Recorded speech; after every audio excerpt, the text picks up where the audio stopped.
everybody, on AM 1600 WKKX, the Valley's Watchdog. It is 8:06 p.m. here in downtown Wheeling, and it is a cold, cold evening. Absolutely. Lola's already shivering. It is pretty warm in here. Well, it's nice in here. I've got the... Hey, I think 55 degrees is great. What? I like it a little cool. I don't like it when it's really hot. I like it cold. I'm like a polar bear. My bedroom, I still got the AC going. I got 2 fans running. Oh, are you kidding? Oh, man, I've got my heat on today. You're wearing what looks like a little sweater. Oh, yes, I have my sweats on. This is what you'll see me in for the next 4 months. Well, we can turn the camera around so everybody can... No. I'm Jordan Klein. I'm here with Nick Queen. Hey, Jordan. Lola Miller. And we have a guest, Eric Violet. Yes, sir. From Wheeling Paranormal. Eric will actually be stepping in for me next week. Oh. My father's having open heart surgery. Oh, my goodness. So, yeah. So, well, keep your thoughts and prayers out towards my dad. We certainly will. Give Eric some support as he...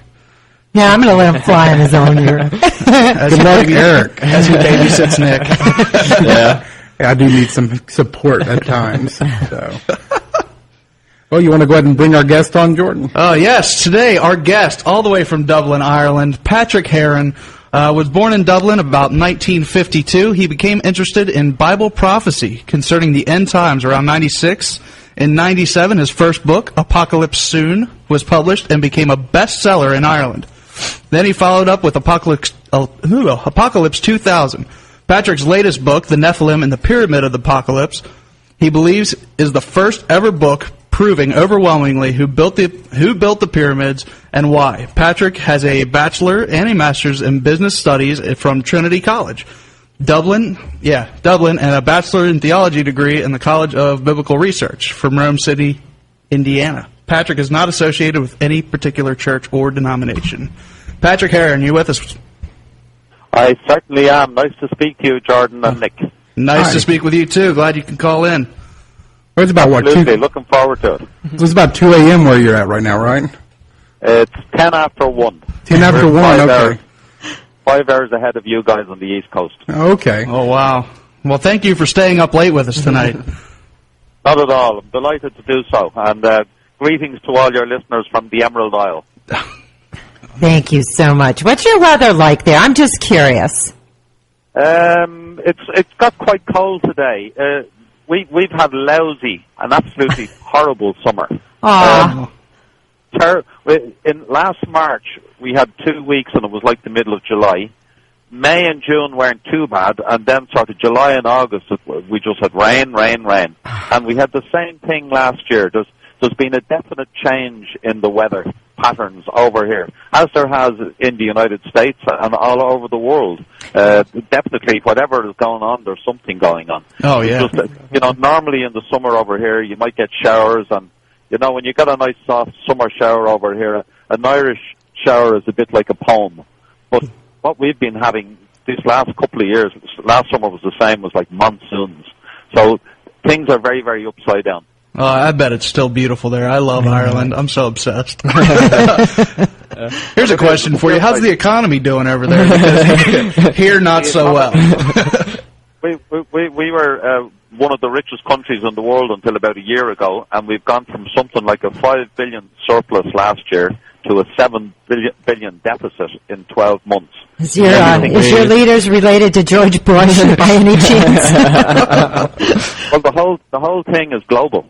Yeah, it is. So it is. When America sneezes, we get pneumonia over here. Well, I apologize. I apologize for my country. Look, it's the same everywhere. There's been about 6 banks in Europe have having to be bailed out by their governments in the last couple of days, and our government took the unusual step on Monday night of more or less guaranteeing all the deposits in the banks on early Tuesday morning, because they reckoned there was going to be such a run in the banks that, God knows what was going to happen. 1 or 2 of them might have gone under. And it's all connected to the subprime lending in America, and also the horrible bad practice that banks have been engaging for years here and all over Europe and the world, loaning money to people that can't afford to pay it back, and just very, very dodgy practices in the financial sector. But, there are some people. I was speaking at the Irish International UFO Conference this last weekend, And there's a British guy speaking at it. Ian Crane is his name. He's done a lot of talks at weekends like this, and I saw a DVD, a talk he gave 2 years ago, where he said this was all being manipulated by the powers that be. To loan money to people who can't afford them, to engage in all these practices whereby they're going to wipe out the middle classes, that it's all being done by the powers that be, the New World Order, Novus Ordo Seclorum, and it's all part of probably, it fits in with what I write about the coming one world government and stuff like that. So the writing's on the wall. We had the Lisbon Treaty over here a couple of months ago, where the whole of Europe is turning into the federal United States of Europe under the power of these political elites in Brussels. Yeah. And they don't have any regard for democracy at all, because the Dutch and the French already voted this down 2 years ago, and they just ignored them. So we, the little couple of million Irish people over here, voted it down. And, they said the rules were that if everybody didn't agree that it wouldn't go ahead, but they're just sort of ignoring the democratic wish of the Irish people, which reflected the wish of many of the people in the countries of Europe, and they're just powering ahead, and it is going to go ahead, whether we like it or not. Oh, yeah. And this is all part of what's happening all over the world. I think Canada, United States, and Mexico are all joining up, aren't they? They're talking about trying to do that, where we would have one currency for all of North and South America, be the Amero, or something like that. That's scary. Now, Patrick, you went to biblical school, right? So I mean, there's a faith there, right? Absolutely, yeah. Okay, me too. I think all of us are faith based. Yeah. And why they all look at me? well, three of us I know. But in the last show, they were talking about the Antichrist. And I want to know if your thoughts, I don't want to hurt anything if you wrote about that. I mean, what are your thoughts on, the times we're in now and the Antichrist? I mean, what is the Antichrist to you? Well, it's funny you should mention that, because this time last year I started writing a series of articles called The Prophecies of the Antichrist. They're very short articles. They're only 3 pages long on your computer screen, because I find when I'm reading stuff on the computer, if the thing is too long, I just get fed up. Yeah, me too. So I wrote 15 of those from last September, and several people wrote to me and told me I should turn it into a book. So I'm hoping to knuckle down later on in this month and turn that into a book. Now, the Antichrist and who he is, the Bible tells us exactly who the Antichrist is. It gives us his name. It tells us where he is right now. It tells us where he was in the past, the dim, distant past, what he's going to do in the future. It tells us a whole bunch of people, or a bunch of stuff about this guy, but people have just missed it, because the secret and the truth about this guy is hidden in plain sight in the pages of the book of Revelation. And this ties in. I'll have to start off this by telling you a little bit about my book, which is called The Nephilim and the Pyramid of the Apocalypse, because you have to know a little bit of the background in order to know who this guy is, right? Yeah. And the Nephilim are first mentioned in Genesis 6:4, where it says there were giants in the earth in those days, and the Hebrew word there is Nephilim. It should read there were Nephilim in the earth in those days, and also after that, when the sons of God came in unto the daughters of men, and they bare children to them. It says, these became the mighty men which were of old, men of renown. In another version it says, these were the heroes of old. So the Nephilim comes from the Hebrew word nephal, which means to fall. So Nephilim are the fallen ones. They're what you and I would call fallen angels. Now, they were the ones that were kicked out of heaven, right? No, not quite. They were a band of they were a small group of the rebellious angels. According to the Book of Enoch, there was 200 in number who descended on Mount Hermon in the days of Jared. That's about 1,000 years prior to the flood of Noah.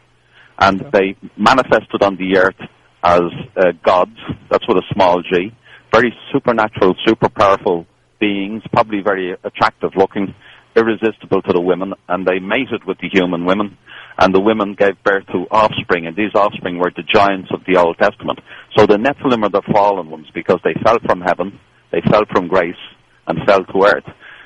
Now, they're what you and I would call fallen angels, but I don't like the word angels because as soon as you mention angel, people either think of a guy with, long blonde hair and 20-foot wings and a a big spotlight behind them, or else they think of a little naked cherubim, no genitalia, and a bow and arrow trying to shoot someone in the heart, make them fall in love.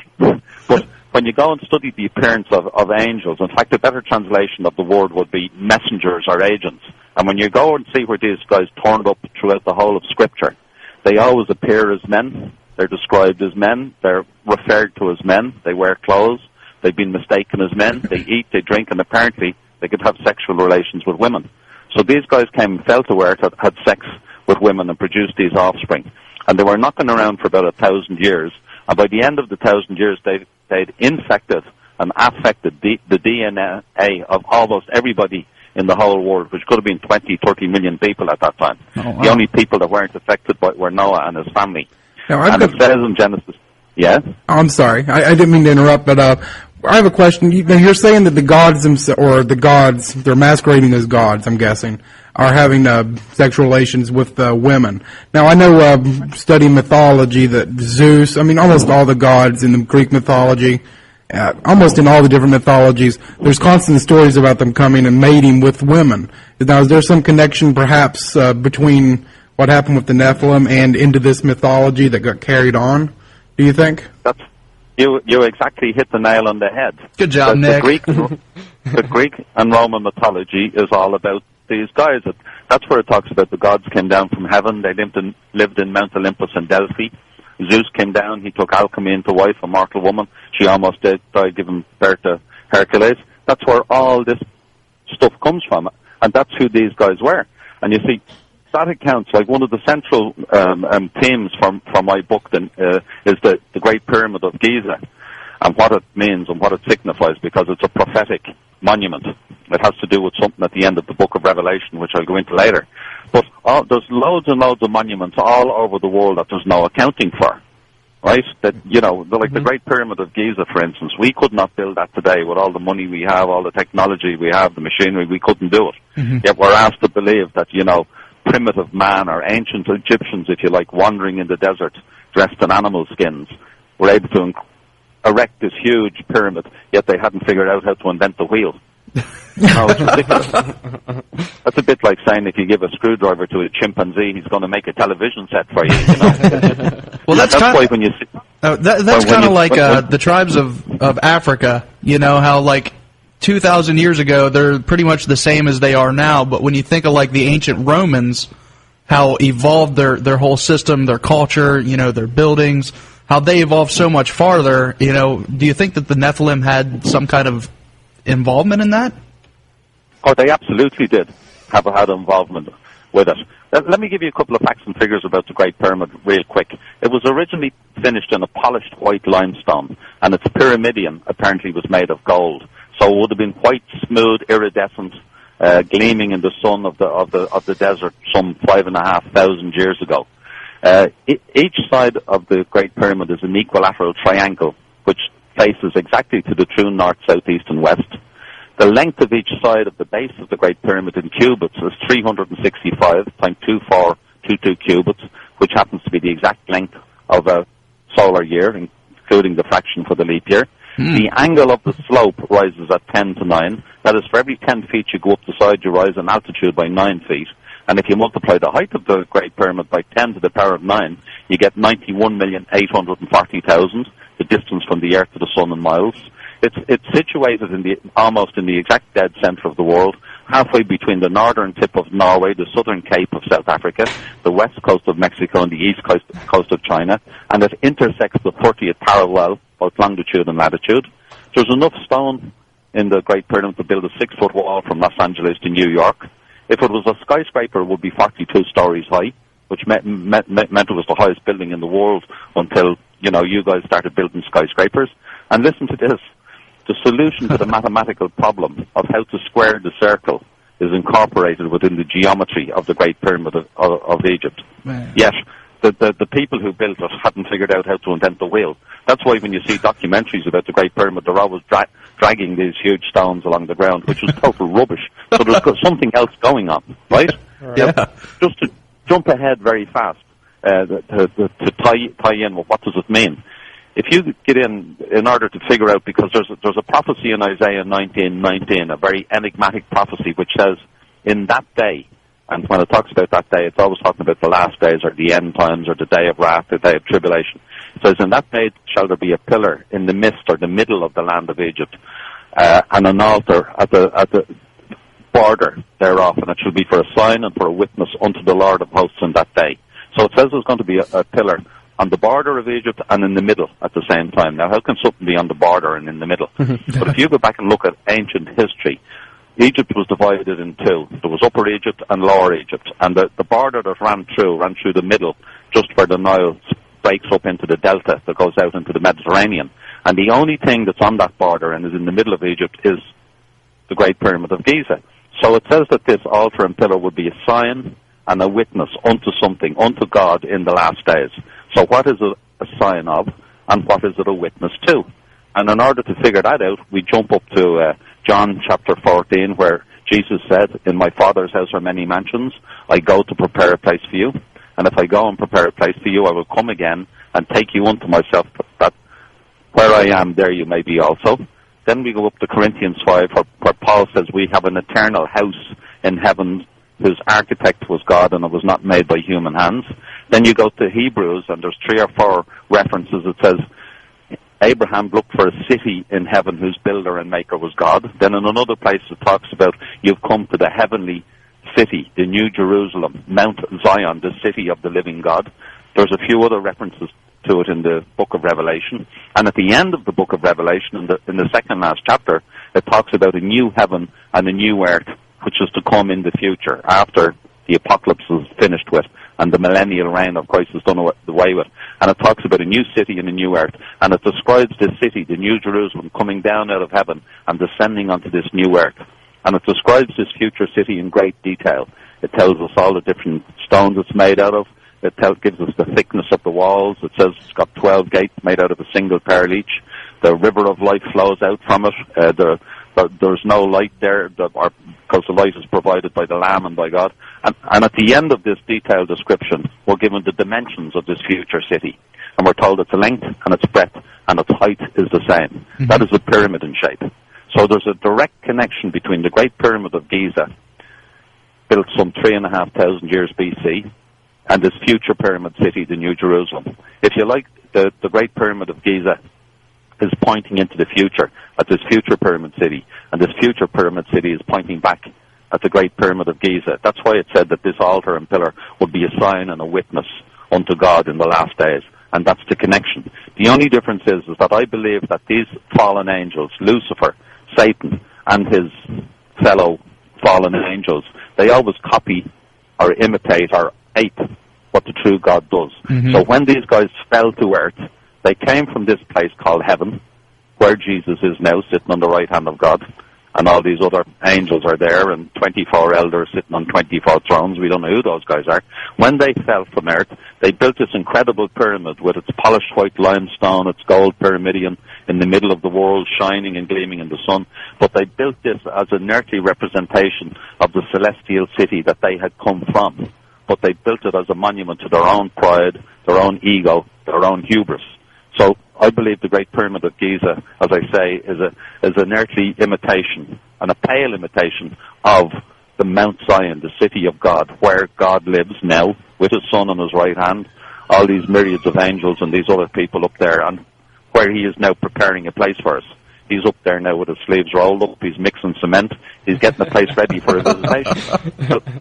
So that's the connection between the Great Pyramid of Giza and the New Jerusalem. But it also answers the question for all these other things around it. Like there's 3 huge pyramids in Mexico, there's pyramids in Guatemala, you have these incredible Nazca lions down in Peru, mm-hmm. You have the giant heads in Easter Island, you've got Angkor Wat in Cambodia, you have Newgrange here in Ireland, you've got Stonehenge in England. There's loads of them all over the place that there's no accounting for them. I was going to ask you about Newgrange.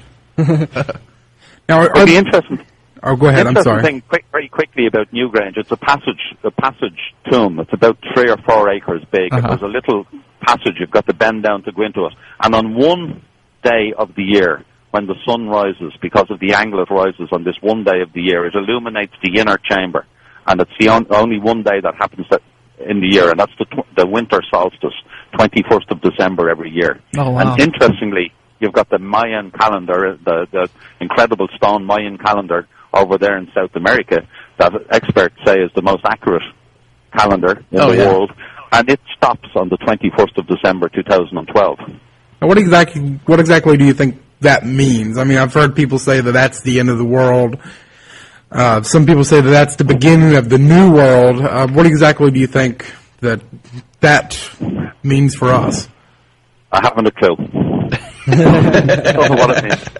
I don't know whether it means anything or not. I just know that there has to be a connection between whoever built both Newgrange and the Mayan thing, and to me this was the Nephilim. Now, Sorry? I'm sorry. Where exactly did they get? I mean, because all of these sites that you mentioned, to some degree, line up with the the astronomy around the Earth. I mean, like the three pyramids in Egypt. They kind of line up with the belt of Orion. That's right. And all of this happens around the world. Where exactly do they get this knowledge, and why would they do that in the first place? Because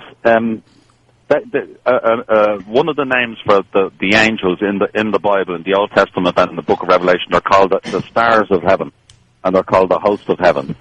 And it says that God originally named and numbered the stars, and it seems to me that a lot of them have astronomical associations, that they have astronomical names, like the gods that fell to earth were Apollo, Mars, Jupiter, Neptune, Poseidon, Mercury, etc., etc. Mm-hmm. And they seem to have astronomical names. And it calls Jesus Christ, in the New Testament, he's called the bright and morning star. And originally, Lucifer meant the bright and morning star, which was Venus. So all the prophecies of the Bible, from Genesis to Revelation, are written in the planisphere of the stars, in the constellations in the zodiac. That's why the Magi, the Zoroastrian Magi, the astronomers, then knew that the Messiah was being born, because they were able to understand these prophecies. When they saw the Virgo lining up with Leo, other things like that, they knew that Jesus was being born, the Messiah was being born of the Virgin, Leo the King, and all that stuff. So these guys appear, like Lucifer means bright and morning star, they appear to have astronomical associations and astronomical names, and they also know that the prophecies of the Bible are written in the stars from Genesis to Revelation. So they're very keenly aware of the astronomical significance and the procession of the stars. Now, all that knowledge, for the most part, has been lost to us today. It was handed down by word of mouth from Adam all the way down through the patriarchs. But once men started writing down the Old Testament and stuff like that, there was no more need for this knowledge. And I'm not aware of it. But these guys are very aware of it. And that sort of biblical astronomy has turned into astrology, which is a sort of an occult science now. Mm-hmm. But very interestingly, just to get back to the fallen angels, these guys caused such blood and violence and evil on the earth in the days prior to the flood that God said, I've had enough of this. So he sent the flood. He drowned all the human race. He drowned all the giants. But you cannot drown spirit men. And we're told that these spirit men, these original fallen angels, are locked up in a subterranean prison, which is called, in Scripture, it's called the bottomless pit. It's called the abyss. Yeah. And once in Peter, it's called Tartarus or Tartarus. And this again ties in with Roman and Greek mythology, where the gods are imprisoned in Tartarus because they rebelled against Zeus.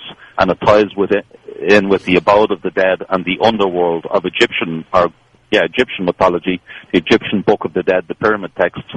We're told the gods are imprisoned, and you've got to cross the river Styx to get to the underworld, and Hades is the keeper of the netherworld and all that stuff. So again, we see the so-called mythologies of Greek and Rome and Egypt tying in like a hand on a glove with the actual biblical accounts. And by the way, the Book of Enoch fills in a lot of the blanks that were not given in the Bible. Now, the thing that makes the Book of Enoch of significance to us is the fact that it's quoted directly by Jude in the Epistle of Jude, and Jude was one of Jesus Christ's brothers, mm-hmm. and he specifically and directly quotes from the Book of Jude, which is a flag to us to show us that we can go there and learn something for it. And he talks about these watchers of heaven coming down to earth, having sex with women, and that they produced these monstrosities that were born of them, that taught men how to mix herbs and make drugs, how to make weapons of war, how to abort fetuses in the womb, and all sorts of bad stuff like that. And it actually names the 20 leaders of the 200 of these fallen angels that fell to earth in the days of Jared. And the name of their leader was Azazel. Now, you asked originally about who the Antichrist is. And in the book of Revelation, in chapter 9, it talks about this bottomless pit being opened. It says a star fell from heaven with the key to the bottomless pit. So this star is a metaphor for an angel. And it says the bottomless pit is opened, and all these scorpions and locusts and things are released. Now, scorpions and locusts and serpents are, again, figures of speech for these spirit men, which are the fallen angels. By the way, angels are spirit. You and I are flesh and blood, but these guys are spirit. And we don't know what spirit is, but they're not constrained by the ordinary laws of physics as we are. But we look like them. They look like us. That's why it says in Genesis 3 or 4 times, let us make man in our image, in the image of God made he man. So these guys are men, but they're spirit men. That's what angels are. So it says they're released, and in verse 11, it tells us that they have a leader over them. It says the angel of the abyss, who's the king over the angels of the abyss. And it gives us his name. And his name in Hebrew is Abaddon, and his name in Greek is Apollyon. And both those names mean the destroyer. And he goes on to become what's called the beast from the abyss. Okay, is that the Antichrist? Okay. That is the Antichrist. So it gives us his name. His name is, as I say, Abaddon or Apollyon. But here's the rub, gentlemen, and this is very interesting. Apollyon, Apollyon, Y-O-N, is nothing more than how the Greeks spell Apollo. Wow. Right? And Apollo, as you guys know, was one of the original leaders of the original pantheon of gods that fell to earth and ruled back prior to the flood of Noah, along with the other guys like Jupiter, Mercury, Mars, Neptune, Poseidon, and there was female ones there too. Athena, Demeter, Hera. Athens is named after Athena. You know, Rome is named after Romulus, who was the offspring of one of the gods. Heraclion in Crete is named after Hercules. Europe is named after Europa, who was another goddess. So all these tie in. But in Greek and Roman mythology, Apollo was the epitome of the beauty of man. He was the god of medicine, of music. He had his oracle at Delphi, where the people used to go and you know, ask the oracle about things. And beautiful-looking guy, very eloquent, musical, and had prophecy. And it is this same guy, Apollo, who was their leader back then, who we're told is the king of the angels of the abyss, who comes up and he's known as the beast from the abyss. And it says twice in Revelation 17, the beast which once was, now is not, and will come up out of the abyss and go to his destruction. And the reason it says the beast who once was is because he once reigned on earth for about 1,000 years or so prior to the flood of Noah. It says now is not, because he's locked up in this place called Tartarus, or the pit, or the bottomless pit, or the abyss.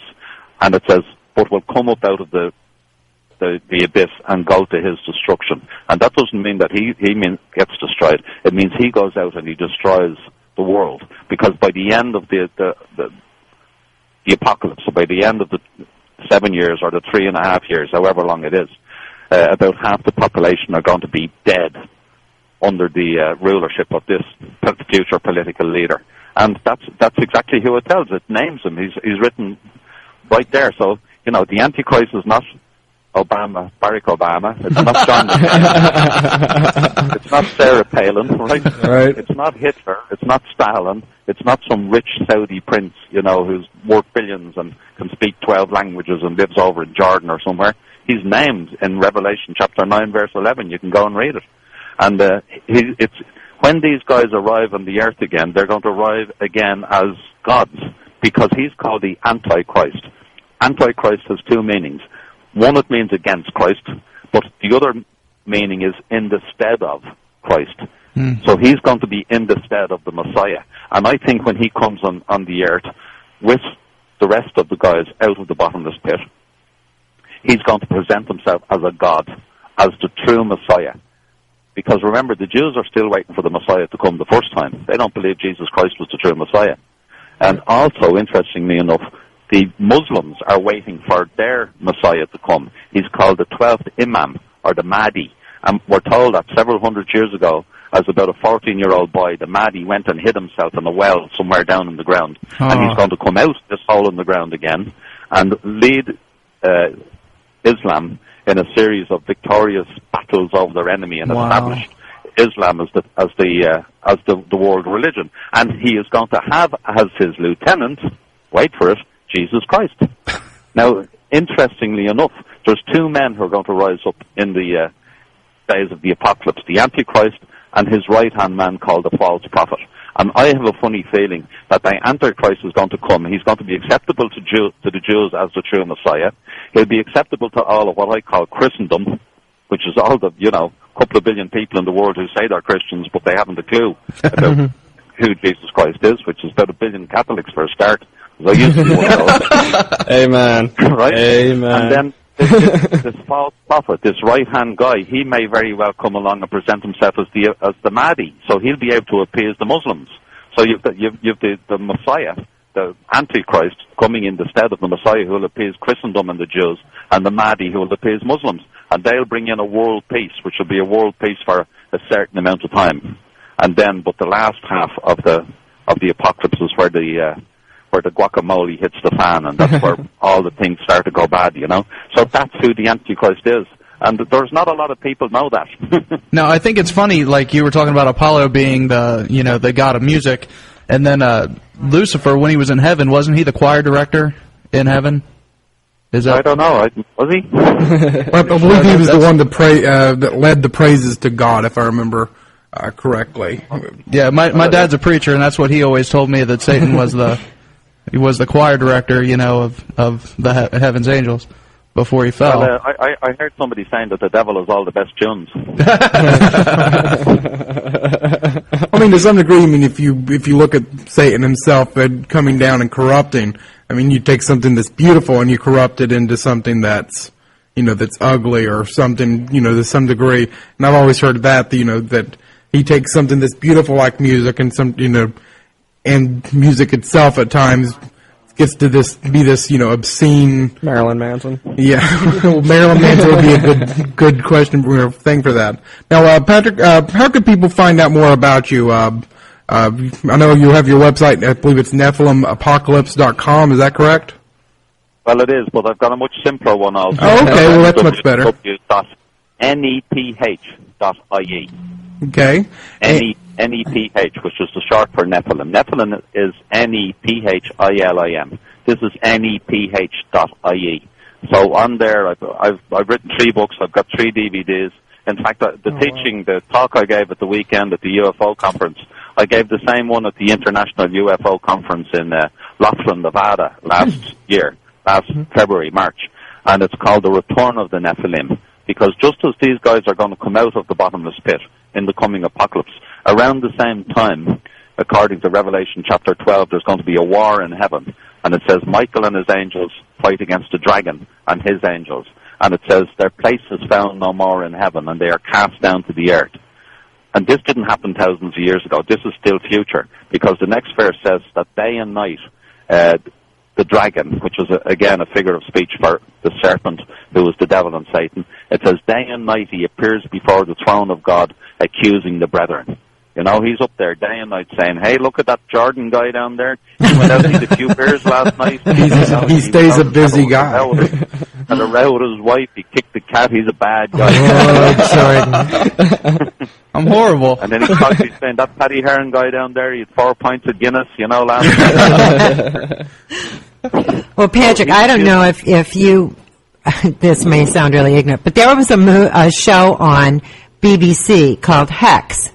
And they kind of got into the Nephilim and all. That's where I got my first information about them to begin with. And that show really intrigued me. Of course, it was fiction, but it was really very good. And for somebody that wasn't familiar at all with any of this, it really did give quite a lot of the background now that you have been talking about. They had included in that show. Yeah, I've seen a couple of bits out of it here and there. I never really watched it. But the reason I think all this is happening, you've got all this UFO stuff happening all around the world. There was an incredible one in Dublin Airport here in August. You've millions of people saying they're being abducted. You've all these crop circles. Then you mix this in with shows like Hex or The Fallen Ones, or like Stargates, Atlantis Stargate, or Buffy the Vampire. All the movies coming out of Hollywood. You know, it's becoming second nature to a lot of people in the world now to sort of believe in all this extraterrestrial, occult stuff going on. And I think what Satan and his minions are doing are preparing the world for what's coming down, the truth. Because about the same time that these guys come up out of the abyss, all the rest of the guys, like Satan and the rest of those guys, are getting kicked out of heaven, and they're coming to earth. In fact, in Revelation chapter 6, it says, the stars of heaven fall to earth like figs falling from a fig tree, shaken by a mighty wind. Now, regular stars don't fall to the earth. They just burn up in space. So these stars of heaven is a metaphor for the house of heaven, for those fallen angels. And it says they fall to earth like figs falling from a fig tree. So they're going to show up here. But they're going to be good-looking. The Antichrist is probably a beautiful-looking guy. He's, you know, I'm not the Antichrist, ladies. He's going to be a cross between George Clooney and Sean Connery. Oh, wow. Okay. I'd be hooked. It says they're going to deceive the world with their lying signs and wonders. Just as Jesus Christ was able to do signs, miracles, and wonders, these guys you're talking about supernatural beings, you know? Super powerful, glorious spirit beings of superior aspect, full of wisdom and knowledge, full of beauty and fascination, with the ability to enchant and to charm. And this is who these guys are, you know. They're not a bunch of idiots. They're powerful beings. That's how they were able to build the pyramids. They don't need machines. They can levitate things into being. And if you see some of the things that, you know, these guys did in the Old Testament and the New Testament, for instance, when Moses went into Pharaoh, he threw down his staff and it turned into a serpent, and all his soothsayers who were working for Satan, they threw down their staffs and they turned into snakes, into serpents as well. You see what the devil did in the New Testament. He was able to take Jesus Christ and bring him up to the highest highest pinnacle of the temple and tempt him with all the glories of the world and say, if you bow down and worship me, all these things will be yours, because they're delivered unto me, and to whomsoever I will, I give it, because he is the God of this world. You know, he's the one who's in charge here at the moment. So these guys have a lot of power, and they're going to deceive the whole world with their lying signs and wonders. And people are going to think that this is the real Messiah, that this is the real Jesus Christ. So here's a question. Like, okay, let's say the end times comes this week. Okay, like, I mean, it happens tomorrow. What can we do maybe to protect ourselves? Well, I don't know where your stand on this is, but I'm very, very faith-based. My whole family is. Well, I know. Well, you know, there's a lot of people in America believe that we're all going to go through the tribulation, but I absolutely, totally do not believe that the Word teaches that, because several times Paul specifically states that we are saved from the wrath to come, and there's going to be an evacuation before the manure hits the fan, and that's the next big thing on the timetable. You know, a lot of Americans call it the rapture. Paul calls it the gathering together of the saints, and there must first be a departure of the gathering together of the saints before the day of the Lord comes and before the man of sin can be revealed. You see, we are the light of the world. When Jesus was here on earth, he said, I am the light of the world. As long as a man follows me, he shall not walk in darkness. Then, when on the day of Pentecost, the Holy Spirit was given, people were saved, they got the gift of Holy Spirit, and then it says, ye are the lights of the world, you know, and you shine forth. So everywhere Christians are is the light. So when Jesus comes back and takes out the church, all the light is gone. That's when the darkness is going to manifest itself, and that's when these guys are going to appear on the earth. So there's going to be an evacuation of the church, his people, and then all the stuff that's in the apocalypse is going to start happening. So, as I often say to people, the bad news is the Titanic is going down. The good news is you don't have to get on it. So there's a way out. But that's what I provide in my books. And by the way, my book, The Nephilim and the Pyramid of the Apocalypse, it was #1 in the prophecy section of Amazon Books for almost 2 years. Wow. I still get emails. I got an email from a girl today who said, I'm reading your book and it's absolutely blown me. I think I've had about 4 or 5 emails just in the last week from people who told me that they're reading my book and it's blown them away. It's 3 people wrote to me and said this is the best book I ever read. So if you want your guest to be flabbered, I enjoyed flabbered guest. I'm a bit of a flabby guest. Some too much of that black beer, over here. I like a few pints of the black stuff, But I guarantee you, the first half of the book is all about the fallen angels and how it ties in with all these ancient monuments in the world and who built them. And then the second half is a summary of the prophecies of the book of Revelation and the signs we are told are preceded. And then I tied the 2 things together. And I'm the first one in the world who's ever tied up the connection between the Great Pyramid of Giza and the future Pyramid City, the New Jerusalem, which is to come in the future. No, you're definitely the first I've heard. Well, the first one who ever came up with that, and that's why the book has been so successful. And also, the fact that the Antichrist is actually named in plain sight in chapter 9, verse 11 of the book of Revelation, and his name is Apollo. Now, when he comes up out of the ground, and when he comes on the earth as a great political leader and religious leader as the Messiah, I don't know what he's going to call himself. It might be something different.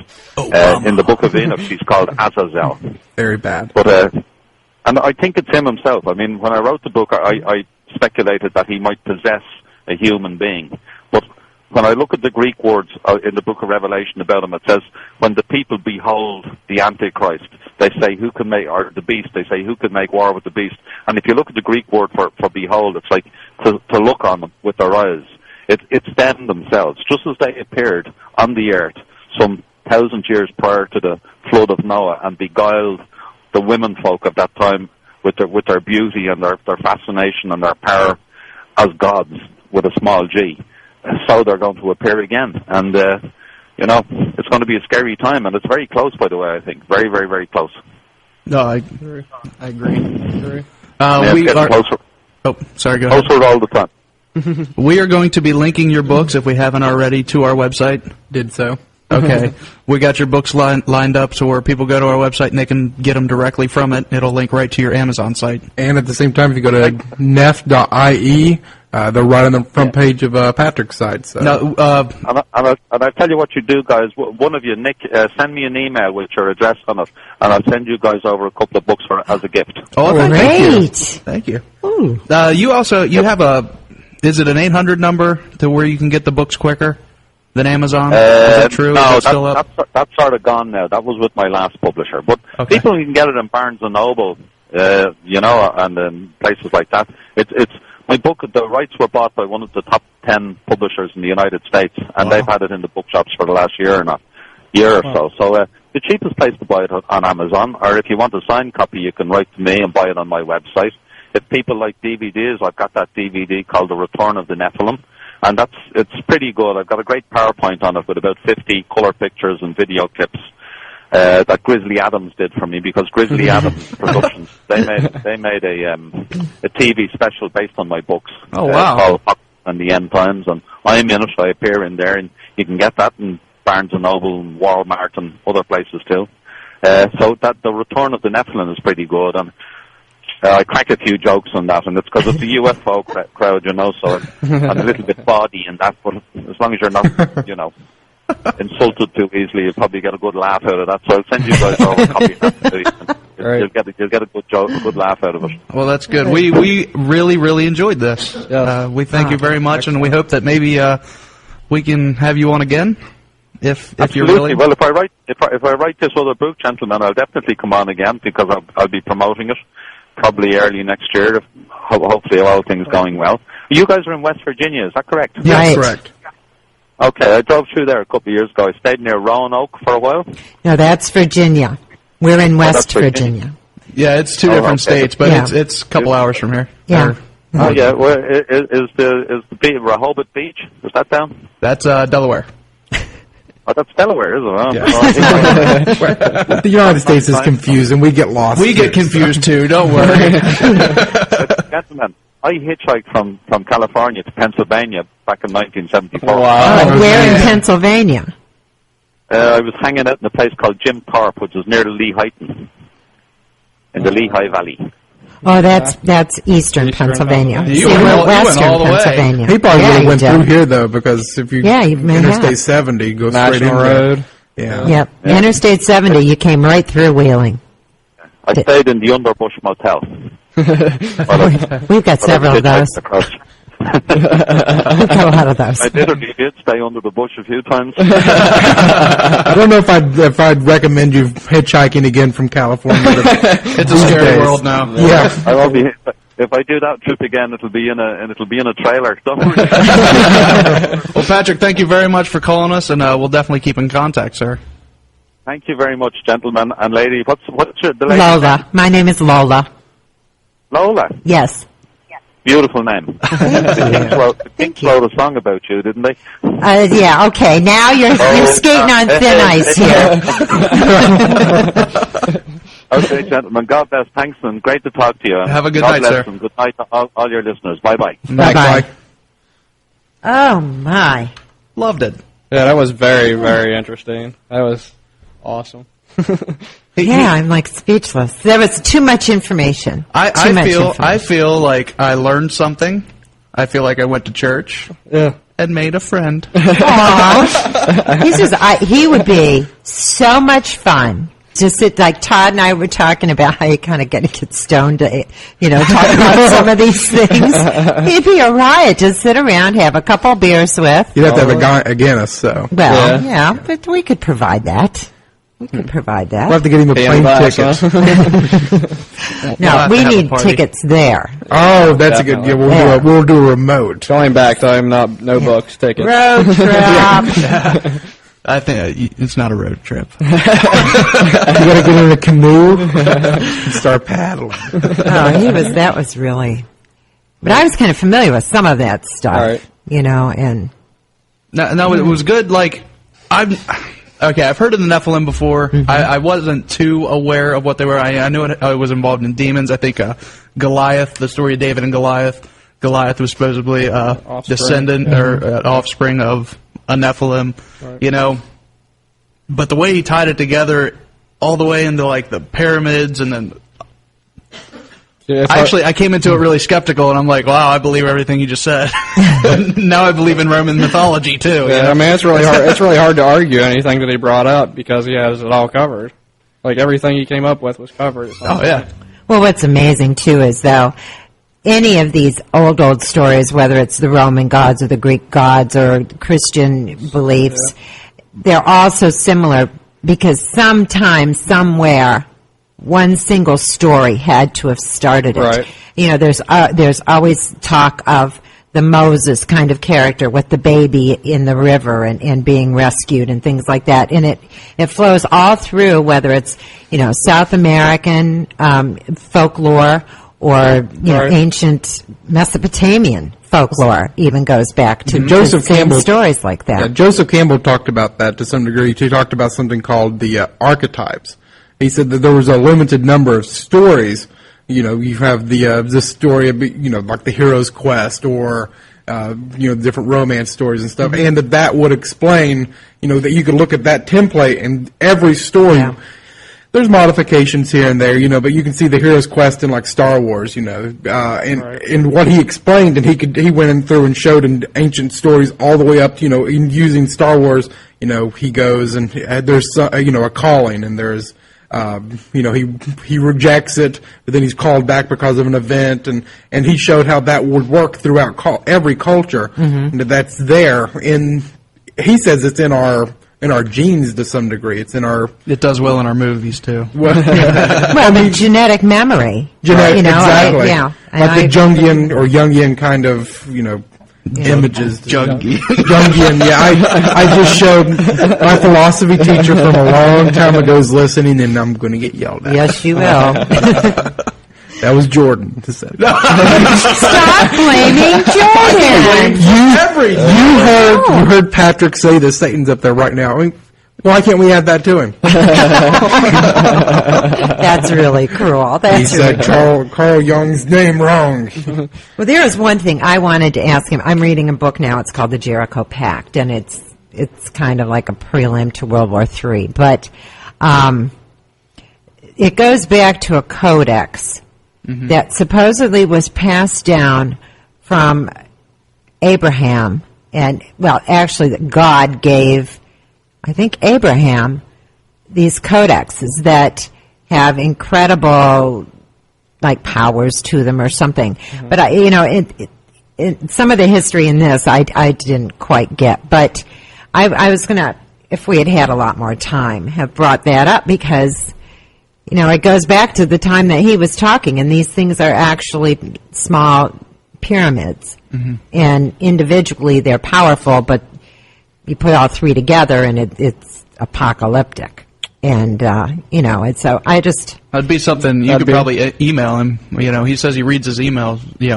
Apparently he's on here, so he reads emails, but I'm sure he'd answer any questions. Well, this thing with like Abraham had one, and who brought down the walls of Jericho? Joshua. Okay. Yeah. He had one that was passed down, and they tried to get them as split up as they possibly could around the world because of, the power. But that supposedly is what helped the walls to fall. I don't know. It's now I'm really not telling the story very well, but I'd like to ask him about that. It seems like any number of the different relics supposedly that been passed skulls. on. Yeah, like crystal skulls. The crystal skulls. Indiana Jones. I'm trying to think of the one from Indiana Jones. I mean, you've got the Ark of the Covenant, but he talks about the Spear of Destiny. Is that right? Is that in the last one? Well, I haven't seen. I don't know. It's something that's just Nick's reading the fan books. That's Nick's a nerd. Okay. Well, the Spear of Destiny is the spear that was used, and the reason I bring up the Spear of Destiny is that Hitler was looking for the Spear of Destiny, the Ark of the Covenant, all these different things. The Spear of Destiny was supposedly the spear that was used to stab Christ, yes, and supposedly by doing that, it was imbued with different powers and stuff. Of course, the Shroud of Turin being a relic and all that kind of stuff. It's all kind of interesting. We should get someone here to talk about all that. That'd be fun. Can you explain Indiana Jones to us, please? we can have Harrison Ford and George Lucas and Steven Spielberg. There we go. Enlighten us. Nikki, who we got next week? Next week we have Heidi Hollis. She's going to be talking to us about a book called Jesus is No Joke. She supposedly that almost sounds like a song. Jesus, a Kursagas Brothers song? No, you did it. But she talks about that she had several, I don't know what the best word to say, visitations with Christ that changed her life. She's also wrote a book called The Secret Wars that talks about shadow people that she's asked us to come back and talk to us at another time with that. But Jesus No Joke, different appearances of Christ in her life. From what I can understand, he appears just like Jordan would be appearing to me right now. Hopefully not in the same form. We're taking all kinds of paranormal here, guys. We're hitting religion. We're hitting everything. So sure are. Enjoy everything we're doing. Hey, if you have any suggestions for guests, go to our website, whispersradio.com, and send me an email, whispers1600@gmail.com. I'm looking for people right now to fill up for January and February, March, and the rest of that year, 2009. I think one week we should just, again, go back to kind of our roots, excuse me, and just have people calling in ghost stories or things like that from here. That's what, and we're going to be doing that at the end of the month. We're doing that, and this month we have a ghost story competition going on. Oh, that's right. October 29th. Nobody tells me anything. We have to have calls from people, and we feel kind of lonely because we haven't got too many calls the last few weeks, and we're kind of getting sad. We've been kind of getting into some pretty heavy don't really have stuff. time for it. Yeah. So Jordan's going to go home and cry, and I got to comfort him. So We'll lighten it up. We'll make Eric comfort him, and I'm going to just go home. All right, that's all we got this week on That's Whispers. Remember, next week, Mr. Eric Violet's going to be joining Nick and Lola. Send out your well wishes to my dad. Absolutely. Until next week, friends, we leave you with this. Don't be afraid, only believe.